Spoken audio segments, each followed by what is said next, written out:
Well, the Nifty is holding with gains of close to around 30 points odd, but that's the big news that's flashing for you down on the screen. Mr. Birla is said to weigh selling the insurance brokerage unit, and that's housed under AB Capital.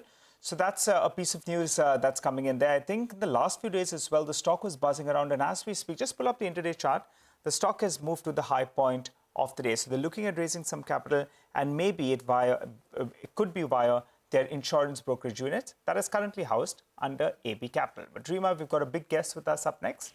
Absolutely. So after HCL Tech sounded the warning bells on growth, what does India's sixth largest IT company, LTIMindtree, have to say about demand?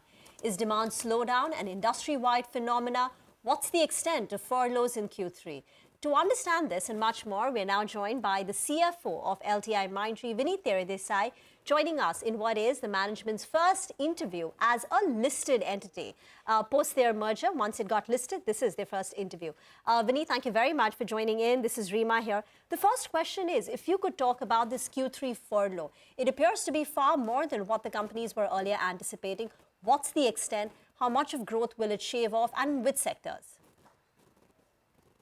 Yeah, good morning, and thanks for inviting me on your show. I think so. While yes, Q3 is typically where you see the furloughs coming in, I think so. What I wanted to clarify is that this is not something unusual that we are seeing. This is, if you look at both the companies independently in terms of how did they grow in the first half or the first 2 quarters of the year, you are seeing. Compared to that performance, you are seeing Q3 slightly getting impacted because of the furloughs. But it is not something that we are looking at as significantly damaging our growth trajectory. Both companies, both on quarter-on-quarter as well as on a year-on-year basis, we are still anticipating we will show a decent industry-leading growth. And as far as our full-year target for FY23 is concerned, we still believe we are on track to achieve the industry-leading profitable growth. I understand, Vinay, that Q3 furloughs are not unusual, but are they more this time? And if yes, again, which sectors are we seeing it in? In some pockets, I wouldn't call it as a structural that it's coming across all the companies or across all the sectors. It is specifically into the BFSI and few sectors that we are seeing. But again, as I said, apart from that, there are few places whereby we are actually not seeing any impact, and we are actually seeing a significant growth coming up in Q3. So partly some of these furloughs impact is actually getting offset by growth coming up in certain other sectors. So on an overall note, when I look at the company, I think so we are still doing a reasonably significant growth even in Q3 and as well as in Q4. But what I wanted to, the furloughs point is only to be taken in relation to how strong H1 was versus H2. So you said BFSI is seeing higher than usual furloughs. Which pockets in BFSI? Is it broad-based? Because still 2 months back, the worry was only on the mortgage segment. Are the others, parts of the BFSI segment like capital markets, etc., also seeing higher furloughs? And the other point, which are the other sectors or verticals where we are seeing very strong growth? You spoke about that. Could you elaborate? Yeah, so again, in BFSI, it's typically the banking sector whereby you see the impact coming in, but not across all the sectors of BFSI. And on the growth side, our travel vertical continues to remain still very, very strong. The retail segment has been, we have been calling it this out even in the past, the retail and consumer packaging sector has been impacted partly. But the sectors which I called out, travel, etc., they are doing extremely well. Healthcare is doing very well. So we are pretty confident that it's not a structural change that is happening. It's only a cyclical impact that is what you're seeing at this point of time. You said Q3 will see reasonable growth as a merged entity, right? Yes. Okay. For LTI per se, when we had chatted with the management, they said Q3 growth is going to be better than Q2. So as a merged entity, can you tell us, will Q3 be better than Q2, or will it be slightly lower because Q2 was very strong? No, so if you look at both the companies independently, Mindtree was always having a strong H1 versus Correct. H2. while LTI was always having an H2 was much stronger than H1. So actually, we are actually seeing a balancing impact coming in, while Mindtree is not seeing that amount of significant degrowth or anything. LTI, erstwhile LTI continues to show that strong growth. So Q3 vis-a-vis Q2, how will it look for the merged entity? It will, as I said, we have just a month old right now into things. I don't want to call out any specific numbers. What I can tell you is there will be a quarter-on-quarter growth as well as a year-on-year growth, significant year-on-year growth. And if you look at our full year plans, we are pretty much on target to deliver the industry-leading growth. Okay, so we'll see quarter-on-quarter growth in Q3 and significant year-on-year growth for the merged entity LTIMindtree. You'll have also spoken about one-off costs impacting Q3 margins. Could you quantify it? Yeah, it will be. So some of the expenses you will see majority of the thing in Q3. It's we are anticipating around 100 bips sort of an impact. It's a one-off cost. It's not a and we wanted to honestly take off whatever are the cost between Q3 and Q4, so that when we start for FY24, it's on a clean slate without any baggage of the merger coming into our play. So most of the expenses, it will be in the range of around 100 bips, max 120 bips. And nothing in Q4? No one-off integration, merger-related costs in Q4? So some expenses, as you know, that may get spilled over, but I'm talking of the overall impact in the range of around 100 to 120 bips. Okay. Could you give us some indication of what CY23 budgets are looking like?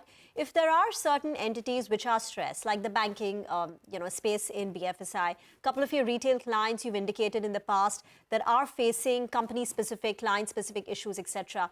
What about tech budgets? Are any of your clients talking about budget cuts? Honestly, not. We are not seeing that. There is a general sense of cautiousness, so everybody is trying to watch the space and but we are not seeing any reductions or any cuts that are coming on our way that are significantly impacting our plans as far as both calendar year 23 is concerned. What I can say is, if the retail consumer is less of a macroeconomic challenge, but it is more of a specific certain industry issues that are prevailing in Europe because of the war situation and the supply chain disruption that has happened in China. But that's not nothing is again structural to the overall because of the macroeconomic environment. We do believe that cautiousness is every quarter customers are looking at it. We are seeing a lot of deals coming on our way. So it's just a general caution. Everybody's watching the space. Everybody's hoping that there is a soft landing and not a hard landing in US. And that's how things will move on. So we are also taking it quarter by quarter at this point of time. No client has reached out to you and said that we are exploring budget cuts, tech budget cuts?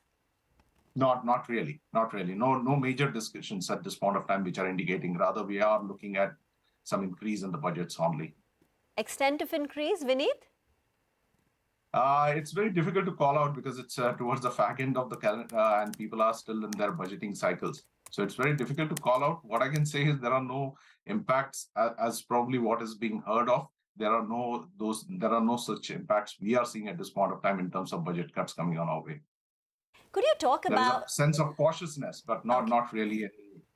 And that's why we are saying we are also watching this space closely. We are taking this quarter on quarter and looking at it, but no major changes, no major cuts we are seeing at this point of time. Okay, so no major tech budget cuts. In fact, if anything, we are likely to see budgets for the technology space only go up. Recently, I think you spoke to one of the brokerages where you indicated that you plan to slow down hiring next year, considering the moderation in attrition, the focus on utilization and deployment of existing bench. Tell us your hiring plans for the merged entity and how much lower would it be?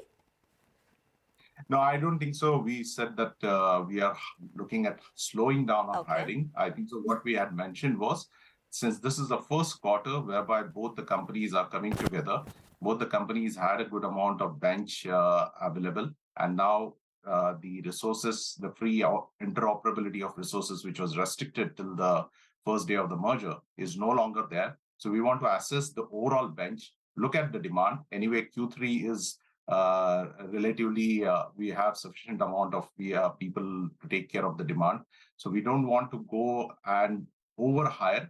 But there's no change as far as our hiring plans are concerned, and we will continue to hire starting. We're just trying to consolidate it and take a stock of the situation in Q3 before we press our pedal on the accelerator again. Okay. L&T is a part of its Lakshya plan. AM Naik had spoken about acquisitions, spending close to 7,500 crore for acquisitions in the IT space. Is this something that's on the anvil right now, or do you think it could take place a little later once your merger-related formalities, once you've got the merged entity up and running? Can we expect an acquisition in FY24 from LTIMindtree? No, absolutely. It's that is always M&A is irrespective of this merger. We always continue to evaluate the opportunities that are available in the space, and what our chairman said is absolutely right. Now, with the balance sheet strength close to $1 billion in cash, I think so. Our ability to go and do some strategic good acquisitions is definitely there. The valuations in many spaces are quite reasonable now compared to what they were a year and a half back.